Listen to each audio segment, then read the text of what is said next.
partagé ici avec nos bien-aimés hier soir et une question autour d'une simple question. Suivre les traces de Jésus.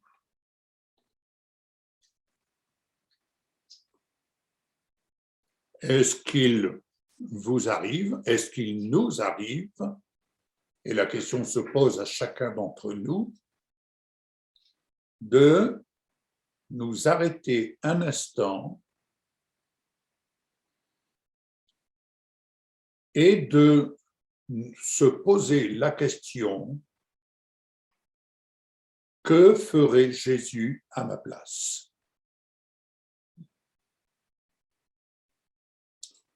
Nous pouvons être zélés à vouloir faire beaucoup de choses pour Jésus, mais il serait aussi judicieux de se poser la question dans notre façon de vivre, de penser, de voir les choses, de considérer les choses dans telle et telle situation. Que ferait Jésus à ma place? Alors, la question sur laquelle nous allons nous pencher ce matin, pour ce faire, suivre les traces de Jésus. Dans 1 Pierre, alors je vous exhorte à avoir votre Bible à disposition. Dans 1 Pierre 2, 18 à 25, nous allons faire de la lecture et il suffit de laisser la parole parler à notre cœur. J'ai bien dit, laisser l'esprit de la parole parler à notre cœur. Je ne parle pas de la lettre, mais laisser l'esprit de la parole parler à notre cœur, sachant que l'esprit de la parole vient révéler à chacun d'entre nous, d'une façon ou d'une autre, il vient nous révéler la pensée de Dieu. Amen. La pensée de Dieu, c'est-à-dire par rapport au contexte de votre vie dans lequel vous évoluez, laissez l'esprit de la parole, le souffle de la parole, venir vous instruire, venir vous éclairer. Amen. Et tout cela se passe dans votre cœur. Donc, je lis ce passage, il y en aura d'autres, et vous allez également intervenir. Serviteurs, soyez soumis en toute crainte à vos maîtres, non seulement à ceux qui sont bons et doux, mais aussi à ceux qui sont d'un caractère difficile. Car c'est une grâce de supporter les afflictions par motif de conscience envers Dieu quand on souffre injustement. En effet, quelle gloire y a-t-il à supporter de mauvais traitements pour avoir commis des fautes?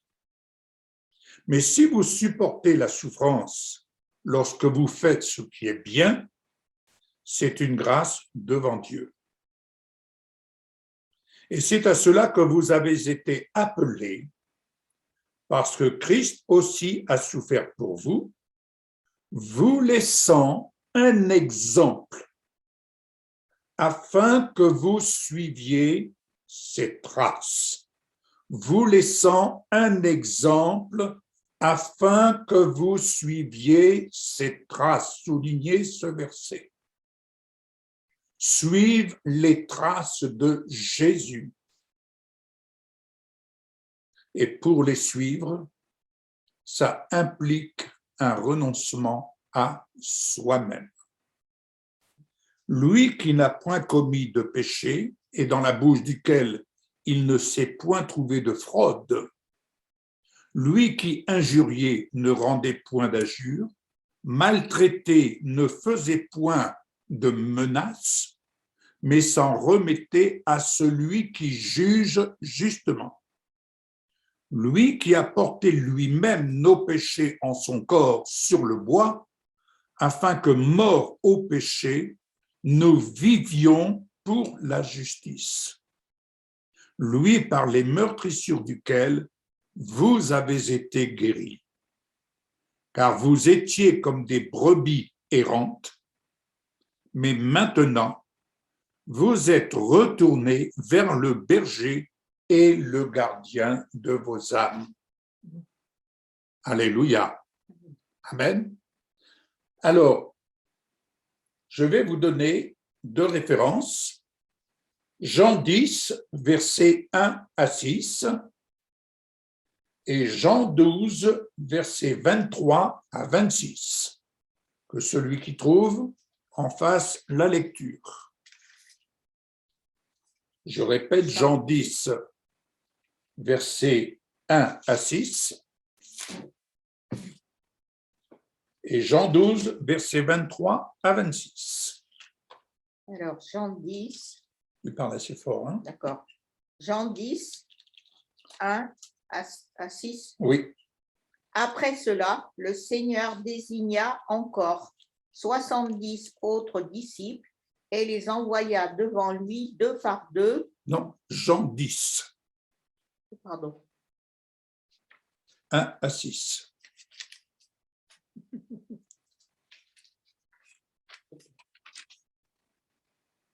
En vérité, je vous le dis, celui qui n'entre pas dans l'enclos des brebis par la porte, mais s'y introduit par un autre endroit, est un voleur et un brigand. Mais celui qui entre par la porte est le berger des brebis. Le gardien lui ouvre et les brebis écoutent sa voix. Il appelle par leur nom les brebis qui lui appartiennent et il les conduit dehors. Lorsqu'il les a toutes fait sortir, il marche devant elles et les brebis le suivent parce qu'elles connaissent sa voix.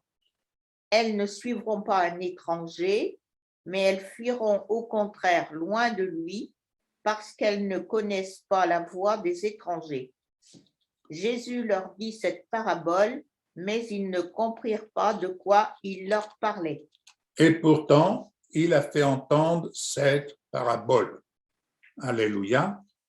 Les brebis le suivent, elles entendent sa voix, elles le suivent parce qu'elles connaissent sa voix. Elles le suivent, elles marchent sur les traces de Jésus parce qu'elles connaissent sa voix. Ouais. Il n'est pas dit qu'elles connaissent la lettre. Elles connaissent sa voix. Amen. Amen. C'est très important pour suivre Jésus et marcher dans ses traces. Pourquoi? Parce qu'en suivant Jésus sur ses traces, la vie nous amène à faire des choix qui, ne l'oublions pas, visent à honorer la volonté de Dieu. Notre vie en tant que chrétien, n'oublions pas que chrétien veut dire comme Christ. Est-ce que notre vie reflète véritablement ce que Jésus reflète? Question. Ensuite, Jean 12, versets 23 à 26, si quelqu'un veut lire.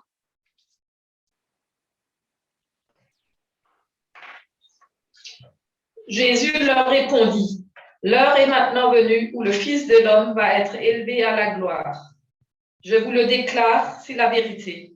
Un grain de blé reste un seul grain de blé s'il ne tombe pas en terre et ne meurt pas.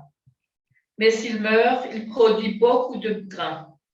Celui qui aime sa vie la perdra, mais celui qui refuse de s'y attacher dans ce monde la gardera pour la vie éternelle. Si quelqu'un veut me servir, il doit me suivre. Ainsi, mon serviteur sera aussi là où je suis. Mon Père honore celui qui me sert. Alléluia. Amen. Amen. Alléluia. Donc, vous remarquez dans ce texte, cette parole nous renvoie, l'esprit de la parole nous renvoie, celui qui aime sa vie dans ce monde la perdra. Je répète, celui qui aime sa vie dans ce monde, c'est-à-dire attaché à ce monde, puisant son plaisir dans ce monde, la perdra. En outre, celui qui est sa vie dans ce monde, celui qui est sa vie selon la pensée de ce monde, celui qui est sa vie selon la cupidité de ce monde, mettez tous les qualificatifs qui inondent ce monde. Celui qui est sa vie dans ce monde la conservera pour la vie éternelle. Et Jésus d'ajouter, si quelqu'un me sert, qu'il me suive, afin de marcher sur mes traces et d'être à même de faire ma volonté, la volonté de mon Père. Alléluia. Amen. Amen. Éphésiens 6, versets 5 à 9 et Tite, chapitre 2, verset 9. Si quelqu'un veut lire.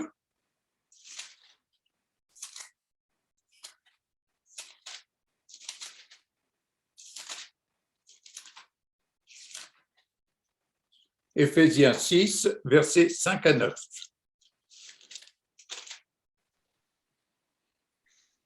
Serviteurs, obéissez à vos maîtres, selon la chair, avec crainte et tremblement, dans la simplicité de votre cœur, comme à Christ. Non pas seulement sous leurs yeux, comme pour plaire aux hommes, mais comme des serviteurs de Christ qui font de bon cœur la volonté de Dieu.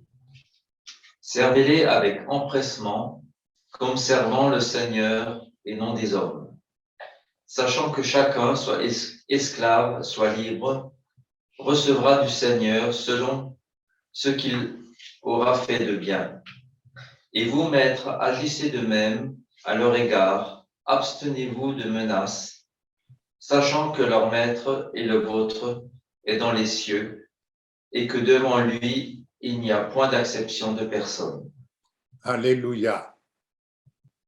Nous sommes dans un contexte, il faut en convenir, nous sommes dans un contexte de notre société, et je parle de notre pays, nous sommes dans ce contexte où tant de réactions, et je parle du monde, mais y compris parmi la chrétienté.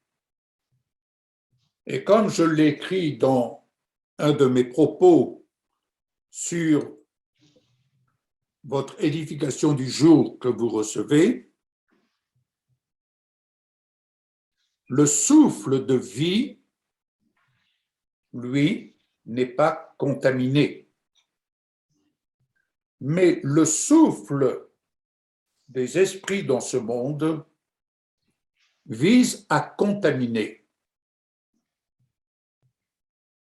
Il est regrettable, je le dis, pour ceux qui prétendent vouloir suivre les traces de Jésus, d'être ainsi contaminés, je reçois des écrits, des réactions, d'être contaminés par des esprits méchants et qui visent à juger, qui visent à critiquer, qui visent à dire le pour et le contre, c'est-à-dire qui visent à fonctionner selon ce monde. Or, c'est réagir selon la chair. Alors que le souffle de vie, qui lui n'est pas contaminé, vise à nous conduire, non pas selon la chair, mais selon Christ.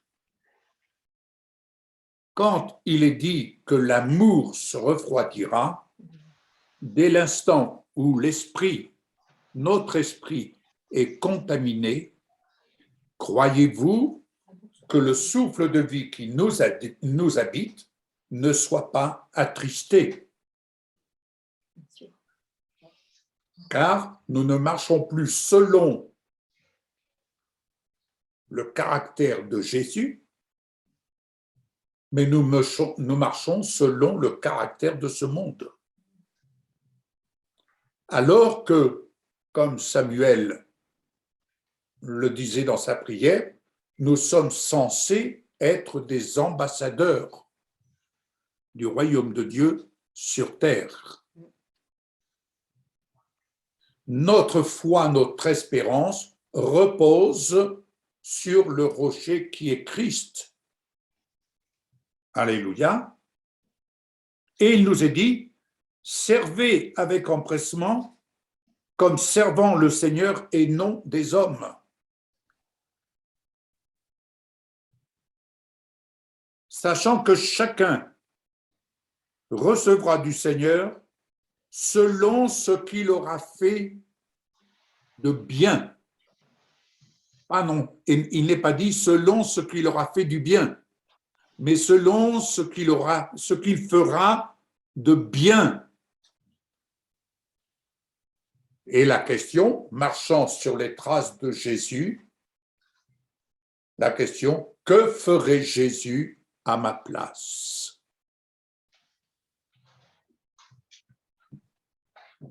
Big question. Celui qui perdra sa vie à cause de moi la retrouvera. Je vais vous donner une illustration toute simple du vécu au niveau de l'œuvre Vie comblée. Il nous est arrivé à plusieurs reprises de nous dire on va essayer de vendre les magazines, de vendre les DVD, de vendre des choses comme ça. Ça n'a jamais fonctionné. Ça n'a jamais fonctionné. On espérait retirer un petit quelque chose, ça n'a jamais fonctionné. Et pourquoi ça n'a jamais fonctionné? C'est très simple. Parce que le fondement de cette œuvre a été fondé sur cette parole, jette ton pain sur la face des eaux et avec le temps, tu le retrouveras. Autant dire que le ministère de Vie comblée a vocation de servir, de semer. Donc, en marchant sur les traces de Jésus, nous n'avons rien d'autre à faire que de semer.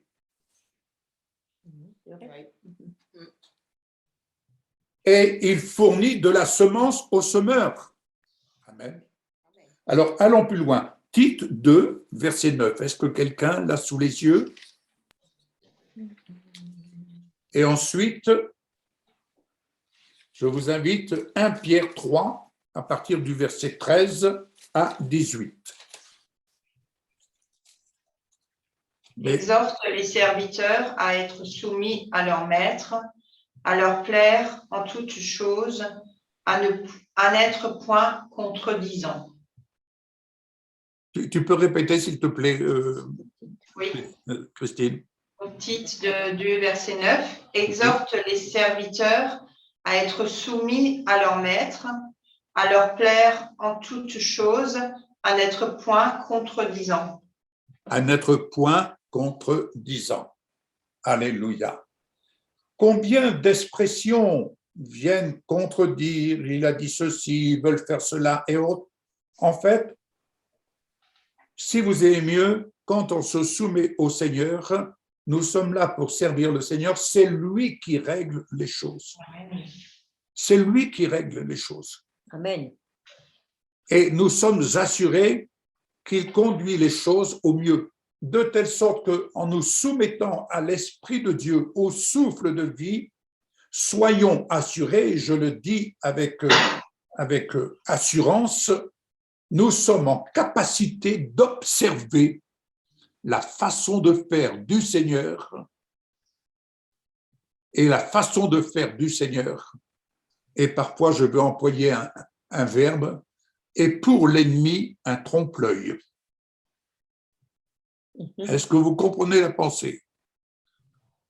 Autrement dit, le Seigneur agit de telle sorte que les ennemis de la parole, la pensée de ce monde, est amenée à fléchir.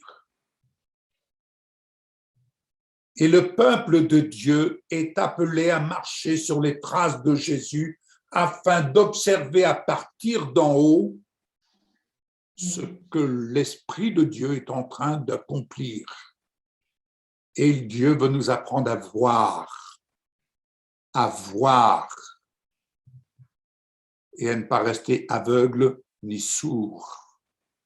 Alléluia.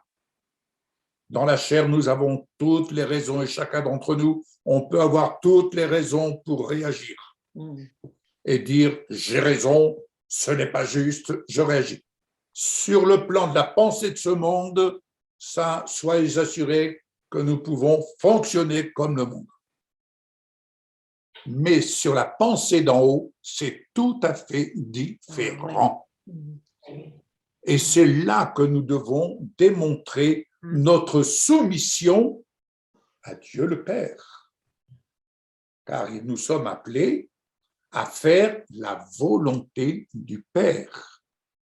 Alléluia. 1 Pierre 3, versets 13 à 18. Et si quelqu'un peut déjà se préparer, Ésaïe 53, versets 3 à 12.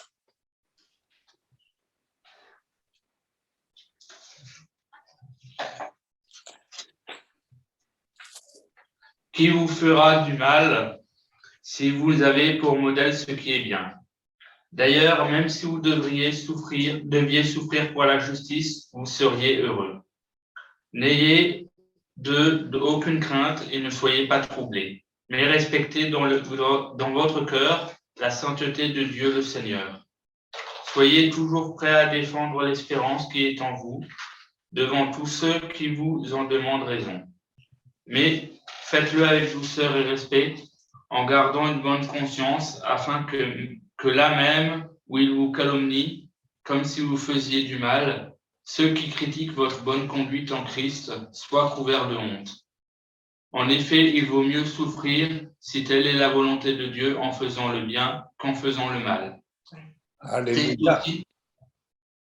Je continue.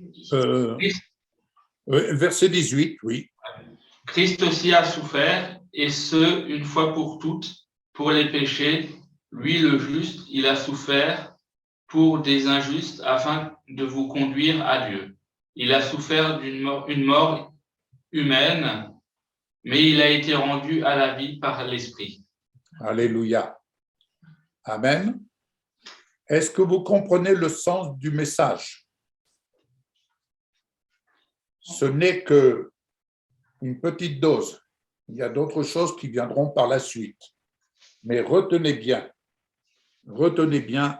souffrir injustement, quand on marche sur les traces de Jésus, il faut accepter de souffrir. Mais vous allez comprendre le sens de la souffrance. Vous allez comprendre le sens de la souffrance. Souffrir pour la justice de Dieu. Souffrir pour la justice de Dieu, pas pour la justice des hommes. Souffrir pour la justice de Dieu. Amen.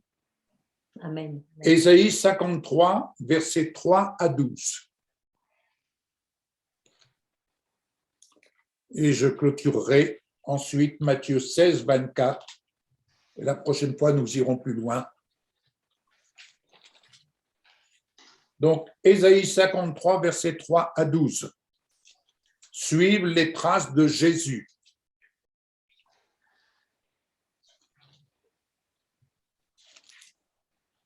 Quelqu'un là, ce verset? Méprisé et abandonné des hommes, homme de douleur et habitué à la souffrance, semblable à celui dont on détourne le visage. Nous l'avons dédaigné, nous n'avons fait de lui aucun cas. Cependant, ce sont nos souffrances qu'il a portées. C'est de nos douleurs qu'il s'est chargé. Et nous l'avons considéré comme puni, frappé de Dieu et humilié. Mais il était blessé pour nos péchés, brisé pour nos iniquités. Le châtiment qui nous donne la paix est tombé sur lui. Et c'est par ses meurtrissures que nous sommes guéris. Nous étions tous errants comme des brebis. Chacun suivait sa voie. Et l'Éternel a fait retomber sur lui l'iniquité de nous tous. Il a été maltraité et opprimé. Il n'a point ouvert la bouche, semblable à un agneau qu'on mène à la boucherie, à une brebis muette devant ceux qui la tondent. Il n'a point ouvert la bouche. Il a été enlevé par l'angoisse et le châtiment. Et parmi ceux de sa génération, qui a cru qu'il était retranché de la terre des vivants et frappé pour les péchés de mon peuple? On a mis son sépulcre parmi les méchants, son tombeau avec le riche, quoiqu'il n'eût point connu de violence, et qu'il n'y eût point de fraude dans sa bouche. Il a plu à l'Éternel de le briser par la souffrance. Après avoir livré sa vie en sacrifice pour le péché, il verra une postérité et prolongera ses jours. Et l'œuvre de l'Éternel prospérera entre ses mains.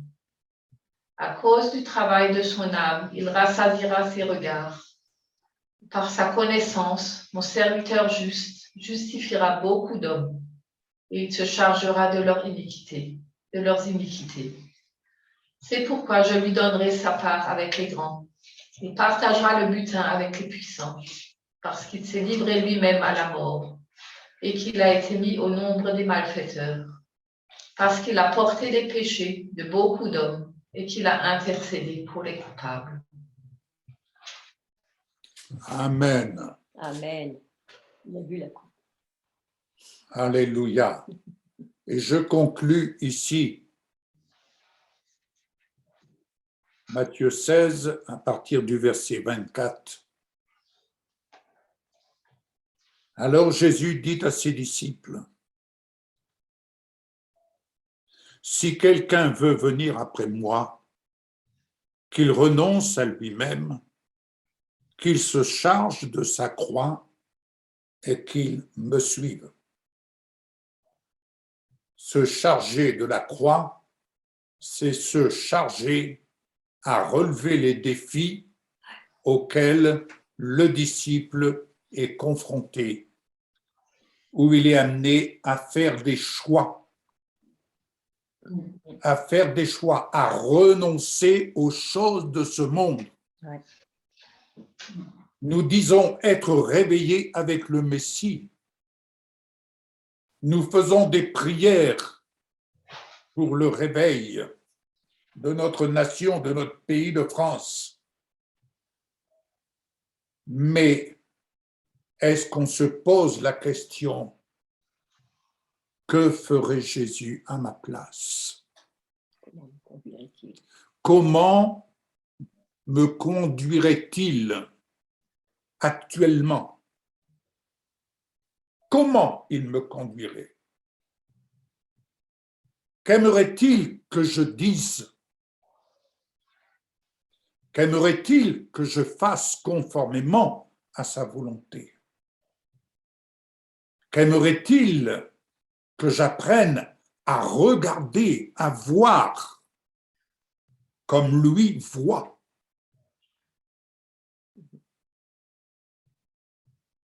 Ainsi, car celui qui voudra sauver sa vie la perdra, mais celui qui la perdra à cause de moi la trouvera. Et que servirait-il à un homme de gagner tout le monde s'il perdait son âme?